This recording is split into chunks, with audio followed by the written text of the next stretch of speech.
नमस्कार दोस्तों, स्वागत है आपका आपके पसंदीदा कार्यक्रम द पॉलिटिकल टॉक्स में। आज हम चर्चा करेंगे आगामी 2024 के लोकसभा चुनाव पर।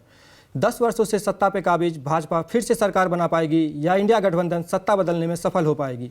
आज इसी मुद्दे पर चर्चा करने के लिए हमारे साथ मौजूद हैं जाने माने पत्रकार राजीव रंजन जी। राजीव रंजन सर, आपका बहुत बहुत स्वागत है हमारे शो में। धन्यवाद सर। अभी हाल ही में 5 राज्यों के चुनाव हुए हैं, तो इस चुनाव के नतीजे आगामी लोकसभा चुनाव को किस प्रकार प्रभावित कर रहे हैं? देखिए, 5 राज्यों में तो एक नॉर्थ ईस्ट का राज्य है मिजोरम, उसका तो कोई बहुत ज़्यादा इम्पोर्टेंस नहीं, हालांकि वो भी स्टेट है ही। लेकिन 4 राज्यों में जो चुनावी परिणाम आए हैं, खास करके हिंदी पट्टी के 3 राज्यों में, उसमें बीजेपी को जिस तरह की जीत मिली है, उससे लोग एक नैरेटिव सेट किया बीजेपी ने। एक ऐसा लगा कि 2024 की पूरी जीत इन 3 राज्यों के विधानसभा चुनाव की जीत की पटकथा लिख दी गई है। लेकिन अगर आप देखेंगे तो 2018 के इन तीनों जो हिंदी पट्टी के राज्य हैं, मध्य प्रदेश, राजस्थान और छत्तीसगढ़, इन तीनों राज्यों में भारतीय जनता पार्टी विधानसभा का चुनाव हार गई थी। बावजूद इसके उन्होंने लोकसभा में इन तीनों राज्यों में सिर्फ 2 सीट बीजेपी को नहीं मिली, 3 सीट, बाकी सारी की सारी सीटें बीजेपी ने जीत ली। अब बीजेपी 2024 में इन तीनों राज्यों में उतनी सीटें जीत पाएगी कि नहीं, या बहुत ज़्यादा जीतेगी तो 3 जीतेगी। इन 3 राज्यों में तो कोई फर्क पड़ने वाला नहीं है। तेलंगाना में उसकी सीटें कहीं कम ना हो जाएं, क्योंकि वहाँ कांग्रेस की सरकार बन गई है, ये इम्पोर्टेंट।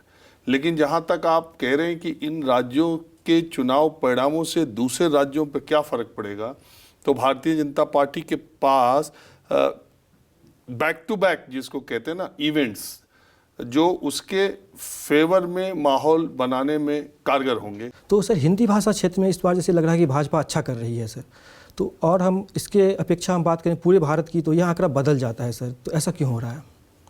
नहीं, हिंदी बेल्ट में अच्छा तो भाजपा पिछली बार भी की थी।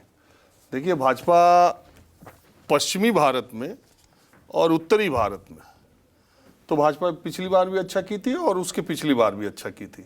जहाँ तक बात साउथ की है, साउथ में भाजपा अच्छा पिछली बार तो की थी, लेकिन इस बार उतना अच्छा कर पाएगी कि नहीं, बहुत संदेह है। क्योंकि 28 में मुझे लगता है 24 या 25 सीटें पिछली बार बीजेपी गठबंधन को मिली थी कर्नाटक में। अब कांग्रेस की वहाँ सरकार है, अब इतनी सीटें वहाँ पर रिपीट करना तो मुश्किल काम है। सर, भाजपा शुरू से ही हिंदुत्व मुद्दों पर चुनाव लड़ती आ रही है सर, तो इसके विरोध में इंडिया गठबंधन को कौन सा मुद्दे अपनाना चाहिए? मैं आपको इतिहास थोड़ा बता रहा हूँ। भारतीय जनसंघ के जो लोग आए थे, तो जनता पार्टी के जो समाजवादी लोग थे, वो ये कहने लगे कि भैया, एक ही पार्टी में रह के आपकी निष्ठा 2 तरफ नहीं हो सकती, आपको संघ से रिश्ता तोड़ना होगा। तो ये बात बहुत पुरजोर तरीके से उठने लगी कि ये जो जनता पार्टी है, तो इसका चरित्र तो सेकुलर है, और ये इसमें, लेकिन इसमें संघ से भी आप जुड़े रह रहे हैं और जनता पार्टी, ऐसा नहीं चलेगा। ये विवाद ज़्यादा बढ़ा और 1980 में संघ के से जुड़ाव का फैसला लेते हुए बीजेपी जनता पार्टी से लोग अलग हो गए। अटल आडवाणी ने फिर भारतीय जनता पार्टी बनाई, और उसी समय से 370 धारा जैसे है, 3 तलाक का मुद्दा है, ये सब तभी से भारतीय जनता पार्टी के उसमें था। हुआ क्या, पिछले 70 सालों में या आज़ादी के बाद जो मुसलमान भारी संख्या में हिंदुस्तान में रह गए थे, तो बहुत सारी पार्टियों ने ये महसूस किया, और पूरी दुनिया में ये महसूस किया भी जाता है, कि माइनॉरिटी मेजॉरिटी के सामने अगर माइनॉरिटी का ख्याल नहीं किया गया, तो सरकार का काम है माइनॉरिटी का वेलफेयर। उसमें हमारे देश में पिछले 70 सालों में कई घटनाएं ऐसी घटी कि उससे जो मेजॉरिटी के दिमाग में ये हो गया कि माइनॉरिटी को अपीजमेंट की पॉलिसी, राजनीतिक दल यानी मुसलमानों के या अल्पसंख्यकों को खुश करने के लिए बहुसंख्यकों की उपेक्षा की जा रही है, यानी अपीजमेंट है। और वो जो भावना धीरे धीरे लोगों के दिमाग में भरती चली जा रही थी, वो नरेंद्र मोदी ने आने के बाद उसको इनकैश किया, संघ ने इनकैश किया, और आज देखिए उसी का नतीजा ये है कि अब हिंदुत्व, यानी अब मेजॉरिटी का अपीजमेंट हो रहा है, अब बहुमत का तुष्टीकरण हो रहा है, और माइनॉरिटी जो है किनारे। पहले माइनॉरिटी का अपीजमेंट होता था, मुसलमान नाराज ना हो जाएं, राजनीतिक दल इस बात की कोशिश करते थे। शाहबानो प्रकरण इसका उदाहरण है, कभी उस पर चर्चा करेंगे। तो पहले पॉलिटिकल पार्टी ये सोचती थी कि मुसलमान ना नाराज हो जाए, बिना मतलब का।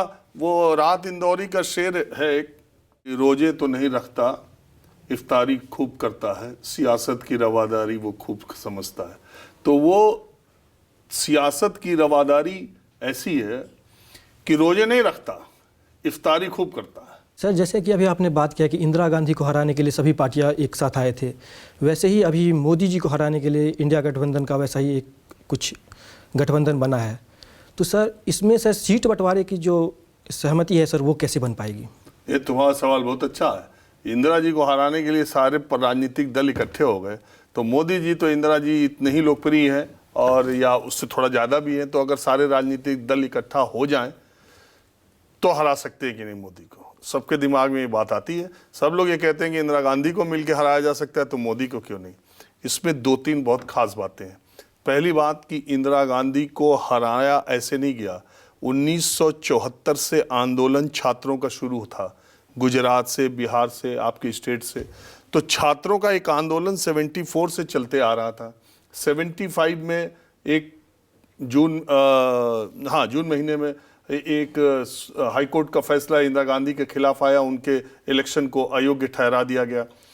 इमरजेंसी लगा दी गई, इंदिरा गांधी ने इमरजेंसी लगा दी। इमरजेंसी के अभी आप लोग बच्चे पढ़िएगा कितनी ज़्यादा ज्यादतियाँ हुई थी। उसके बाद चुनाव हुआ था, तो एक मूवमेंट 74-75 से चला आ रहा था। उसके बाद 77 का चुनाव हुआ, समझे। तो 77 का चुनाव हुआ तो सारे पॉलिटिकल पार्टीज एक हो गई कि अगर इंदिरा गांधी इस बार भी जीत जाएगी, इमरजेंसी लगाने के बाद भी जीत गई, तो फिर देश में लोकतंत्र खत्म समझो। इसी तरह का माहौल अब विपक्षी दल बता रहे हैं कि 2024 में मोदी जी अगर जीत गए तो देश में लोकतंत्र खत्म समझो, ठीक। लेकिन ऐसा होने में क्या विपक्ष और तब में और अब में क्या फर्क है? तब में और अब में फर्क है कि उस समय जयप्रकाश नारायण जैसा वाला इंटीग्रिटी और डिग्निटी वाला नेता था, जिसकी उम्र 74-75 साल थी, जिसने ये ऐलान कर दिया था कि वो जिंदगी में कोई पद नहीं लेगा। आज का कोई नेता ऐलान किया है? पहली बात। दूसरी बात कि जयप्रकाश नारायण की डिग्निटी और इंटीग्रिटी वाला कोई नेता देश में इस वक्त है नहीं। तीसरी बात, नीतीश कुमार, अरविंद केजरीवाल, ममता बनर्जी और शरद पवार, इन चार जो विपक्ष के नेताओं के नेता हैं, इन चारों को अगर हटा दोगे तो जो भी विपक्ष का नेता है उसके पिताजी का नाम आप जानते हो। मतलब कि वो राजनीतिक विरासत वाले लोग हैं, और वो लोग जो बीजेपी कहती है ना परिवारवाद, और 5 परिवार इकट्ठा हुए, लोगों के दिमाग में आता। अखिलेश यादव मुलायम सिंह यादव के बेटे, नीतीश कुमार तेजस्वी यादव लालू यादव के बेटे, उधर आप स्टालिन चले जाइए करुणानिधि के बेटे, फारूक अब्दुल्ला के बेटे उमर अब्दुल्ला। तो ये जितने इंडिया गठबंधन में, राहुल गांधी, तो इंडिया गठबंधन के नेताओं पर परिवारवाद का आरोप चस्पा हो जाता है। अब बचे 4, अरविंद केजरीवाल, शरद पवार, ममता बनर्जी। इन तीनों पे भ्रष्टाचार के आरोप लगाई चुकी बीजेपी। जो इनके पार्टी में इधर चला आया वो तो बीजेपी की वॉशिंग मशीन में धुल गया, वो तो साफ सुथरा हो गया। जो उधर है वो विरोधी है। इंडिया गठबंधन में उद्धव ठाकरे जैसे हैं, वो भी बाल ठाकरे के बेटे। तो उस समय जो नेता थे, ना आप चौधरी चरण सिंह के पिताजी का नाम बता सकते थे, ना मोरारजी देसाई का, ना चंद्रशेखर जी का, ना अटल बिहारी वाजपेयी का, ना लाल कृष्ण आडवाणी का, ना राजनारायण का, न जेपी का, न लालू यादव का, न नीतीश का, न मुलायम का, न शरद यादव का, न जॉर्ज फर्नांडिस का, न मधुलिमय का। आप किसी के फादर का नाम नहीं बता सकते। सेल्फ मेड नेता थे और लोग इनके साथ खड़े थे।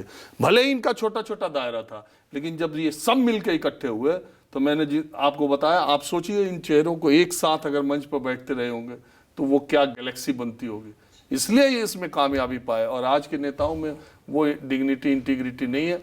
आप जब सब चर्चा होती है उसके बाद सड़क पर चलता हुआ आदमी कहता है, अच्छा आप ही बताइए मोदी को ना चुने तो किसको चुने।